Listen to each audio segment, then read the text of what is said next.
एक घना हरा भरा जंगल था जहां हर सुबह सूरज की किरणें पत्तों के बीच से छन कर आती थीं। इसी जंगल में रहती थी जिग्गी नाम की एक नन्ही चंचल गिलहरी। जिग्गी को अखरोट ढूंढना बहुत पसंद था। हर दिन वह अपनी छोटी सी पूंछ हिलाते हुए पेड़ों के नीचे, झाड़ियों के बीच और पत्तों के ढेर में छुपे अखरोट खोजती रहती थी। आज भी वह सुबह सुबह अपने पसंदीदा अखरोट की तलाश में निकली थी। उसकी नाक जमीन पर थी और आंखें हर कोने में कुछ नया ढूंढ रही थीं। तभी अचानक उसकी नजर एक ऐसी चीज पर पड़ी जो उसने पहले कभी नहीं देखी थी। एक चमकता हुआ सुनहरा अखरोट। वह बाकी अखरोटों से बिल्कुल अलग था। उससे हल्की सी रोशनी निकल रही थी, जैसे उसमें कोई जादू छुपा हो। वाह, ये तो सोने का है। जिग्गी खुशी से उछल पड़ी। उसकी आंखें चमक उठीं और दिल जोर जोर से धड़कने लगा। उसने सोचा, अगर मैं इसे अपने दोस्तों को दिखाऊंगी तो सब हैरान रह जाएंगे। लेकिन जैसे ही जिग्गी ने उस सुनहरे अखरोट को छुआ, एक अजीब सा एहसास हुआ। अचानक चारों ओर की हर चीज थम गई।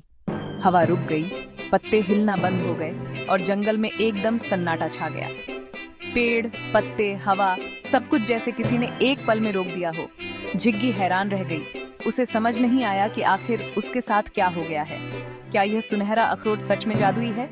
अब जिग्गी के सामने एक नई रहस्यमयी कहानी खुलने वाली थी। अरे, यह क्या हुआ? क्या मैंने कुछ जादू कर दिया? जिग्गी डर गई। अचानक सुनहरे अखरोट से तेज रोशनी निकली। डर के मारे जिग्गी अपनी आंखें बंद कर लीं। प्रोफेसर नट, मुझे बचाओ! जिग्गी की आवाज पूरे जंगल में गूंज उठी।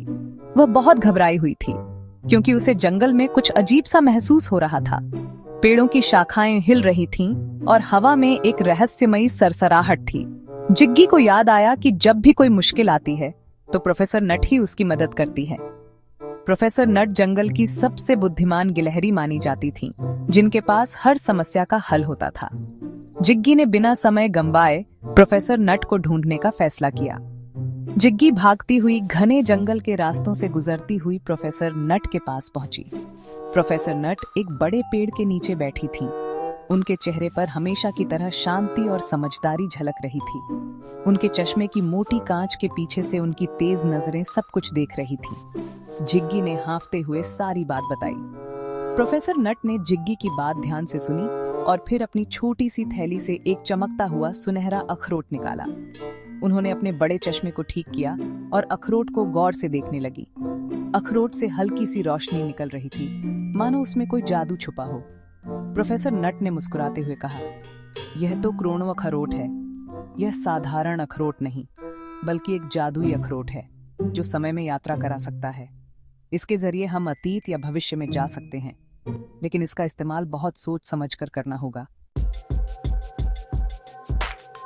झाड़ियों में छिपा रेक्स नाम का एक शातिर रैकून उनकी बातें सुन रहा था।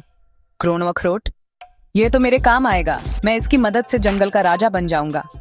रेक्स मन ही मन मुस्कुराया। क्या मैं सचमुच समय यात्रा कर सकती हूँ? जिग्गी उत्साह से बोली। उसके मन में ढेर सारे सवाल थे। क्या सच में वह अतीत में जा सकती है? क्या वहां सब कुछ अलग होगा? उसकी आंखों में चमक थी और दिल में रोमांच। जिग्गी ने अपने छोटे से पंजे में क्रोनो अखरोट को कसकर पकड़ा और सोचने लगी, अगर मैं समय में पीछे चली गई तो क्या मुझे नई दोस्त मिलेंगी? क्या वहां के पेड़ पौधे और जानवर भी अलग होंगे? उसकी कल्पना में अनगिनत रोमांचक दृश्य तैरने लगे। उसने क्रोनो अखरोट को छुआ और झट से वह एक नए और अनोखे जंगल में पहुंच गई। चारों ओर घना जंगल था। पेड़ इतने ऊंचे कि उनकी छोटी बादलों में छुपी हुई थी। हवा में अजीब सी खुशबू थी और हर तरफ अजीब अजीब आवाजें आ रही थीं। जिग्गी ने देखा कि यहाँ सब कुछ उसके अपने समय से कितना अलग है।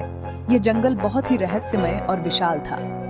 वाह, ये गिलहरी तो विशालकाय है। जिग्गी हैरान रह गई। उसके सामने खड़ी गिलहरियां इतनी बड़ी थीं कि उनके पंजे ही जिग्गी के पूरे शरीर जितने लग रहे थे। वे पेड़ों पर ऐसे दौड़ रही थीं जैसे छोटे छोटे हाथी हों। जिग्गी ने सोचा, क्या मैं इनसे दोस्ती कर पाऊंगी? क्या ये मुझे पसंद करेंगी? उसका दिल डर और उत्साह से धड़कने लगा और वह इस नए रोमांच के लिए तैयार हो गई। अचानक एक विशाल डायनो छिपकली जिग्गी की तरफ आने लगी। अरे बचाओ! जिग्गी चिल्लाई। तभी उसे याद आया कि डायनो छिपकली को नाचना बहुत पसंद है। जिग्गी ने मजेदार डांस करना शुरू कर दिया। डायनो छिपकली भी उसके साथ नाचने लगी। जिज्ञासा ने क्रोनो अखरोट को फिर से छुआ और वह वापस प्रोफेसर नट के पास पहुंच गई। समय यात्रा करना खतरनाक हो सकता है, जिग्गी सावधान रहना, प्रोफेसर नट ने उसे चेतावनी दी। जिज्ञासा थकी हुई थी लेकिन खुश भी। उसे समय यात्रा का नया खेल बहुत पसंद आया था। उधर रेक्स चुपके से प्रोफेसर नट की प्रयोगशाला में घुस गया। क्या वह क्रोनो अखरोट चुरा पाएगा?